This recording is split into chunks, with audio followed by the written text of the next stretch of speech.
pamahiin. Bawal maglabas, para sa isang negosyante, bawal daw maglabas ng pera pag gabi na.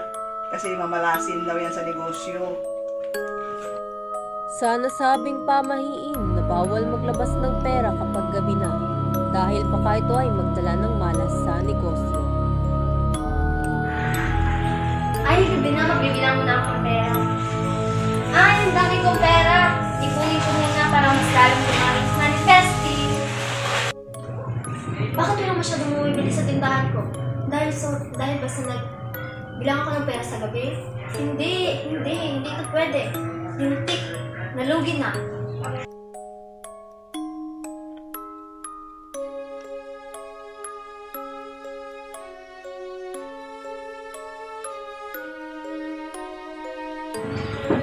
Pamahiin tungkol sa kasal. Bawal yung groom at saka bride na magkita. Kailangan iwalay muna sila ng bahay bago sila ikasal. Dahil ang nangyari na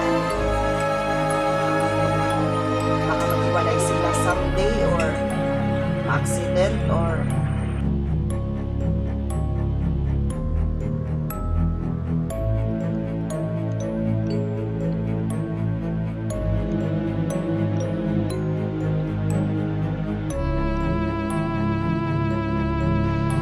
Bakit ka nandito? Sige, umalis ka na nga. Alis. Mamaya malasin pa tayo eh. Alis na. Sabi-sabi ng matatanda, bawal na bawal magkita ang bride at groom bago ang kasal. Sapagkat kapag sinuway ito, maaaring maghiwalay sila o isa sa kanila ay tuluyang mawala. My God, Annalyn, ang tagal-tagal na nun. Pero yung matagal na yun, nandito pa rin. That's just one mistake, Annalyn. Isa lang. Isa, dalawa, tatlo, pareho lang yun. Sumausaw ka pa rin sa iba. Lasing ako nun. Lintik na palusot yan. Kahit lasing ka, alam mo yung ginagawa mo. Kaya nga di ba nag-sorry agad ako sa'yo? Kasi kahit anong sabihin ko, I was wrong. Nagkamali ako, nasaktan kita. Ayoko na, maghiwalay na tayo. Pagod na ako sa'yo.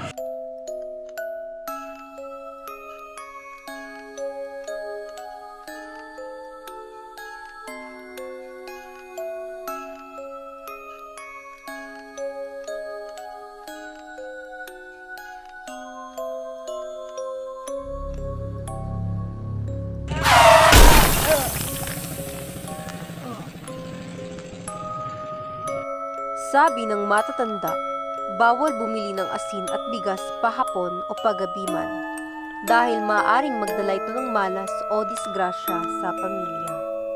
Maghapon na, kasi nung mga unang panahon, bawal kami magbili ng halimbawa bigas, o halimbawa yung asin, kasi pag binabili kayo ng asin paggabi na, unti-unti kasi nalako ng anak mo ninyo. Ang bigas ganun din.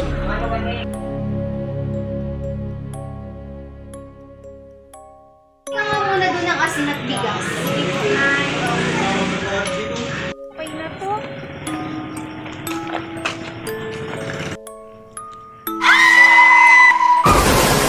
Ayon sa mga matatanda, bawal gumamit ng basag na salamin, sapagkat naniniwala silang maaari itong magdala ng matinding malas at hindi magandang pangyayari sa buhay.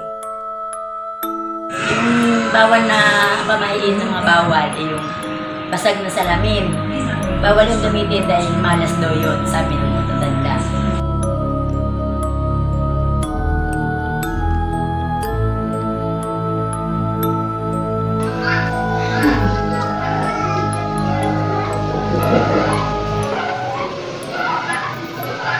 Ang dami namang huhugasin. May practice pa ako mamaya eh. Ano ba yan?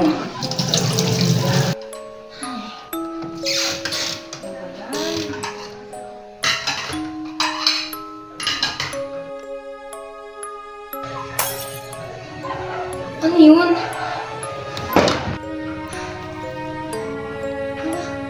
Ano yun? Ano nangyari? Nabasag yung salamin. Ah! Aray! Ba't ka nasugatan? Anong nangyari? Hinawakan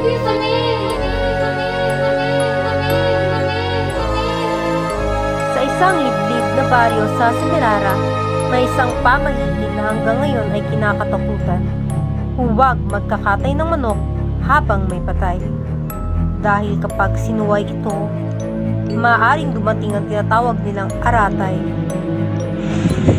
Yung sa manok, bawal magkatay habang nandun pa yung patay. Kasi yung natawag nila nga aratay, yung sunod-sunod bagay yung patay sa isang pamilya. Ganun.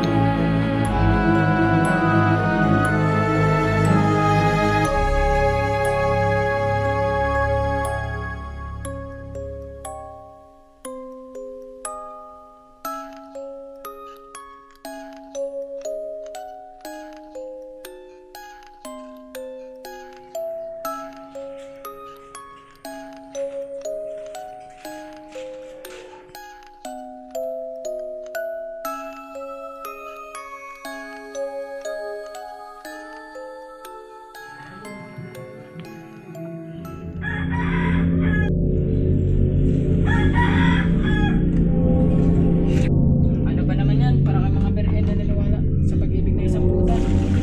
Lahat na lang, pakiwalaan nyo. Ay nako, kakatahin ko na lang itong manok na to para sulutan kami mamaya.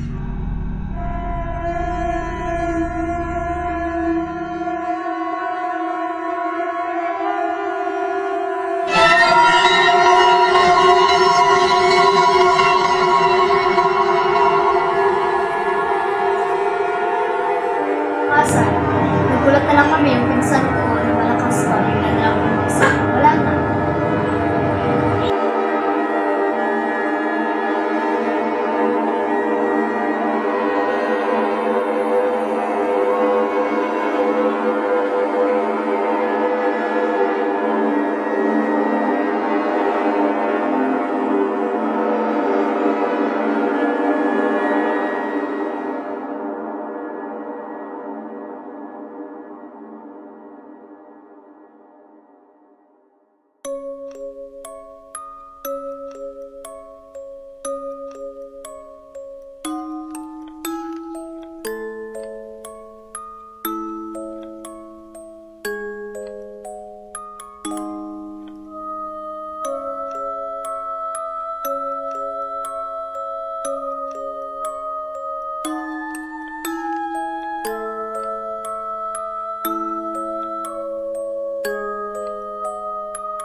Camera, action. Salamin ko nabasag. Aray! Pasok, pasok.